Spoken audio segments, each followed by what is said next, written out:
So the global outlook for economic growth is still uncertain. And yet within all of that, we have one dazzling bright spot, and that is the Middle East, and in particular the GCC.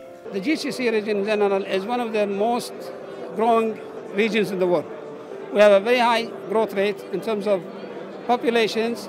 The oil prices, which basically drives demand, is still at the high levels. So we see a lot of growth in the demand, in the steel industry especially, and all other industries.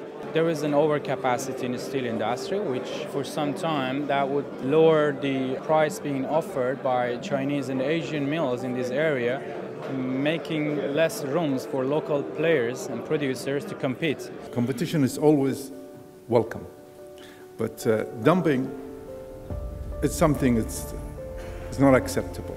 We are facing tremendous pressure from Korean, from Turkish, and other importers that are selling material at a much, much lower price than they sell at their own countries. What's happening in China definitely is impacting everyone in the steel business. But if they will be insisting on dumping the prices, I think we have ways, either through the government or through the people boycotting their products. In the developed world, they have regulation against anti-dumping, like in America, like in Europe, like in many countries. Why can't we use the same regulation here? We're living in some interesting times in the Middle East, and in particular in the Middle East steel industry. So, you have the World Cup coming, you have the Expo 2020.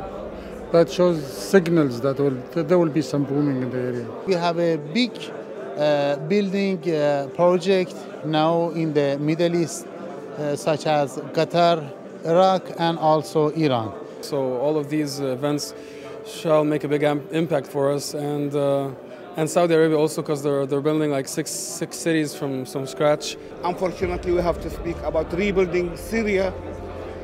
You can see that if there is destruction, there will be construction. So that's a lot of work and a lot of opportunity and a lot of competition.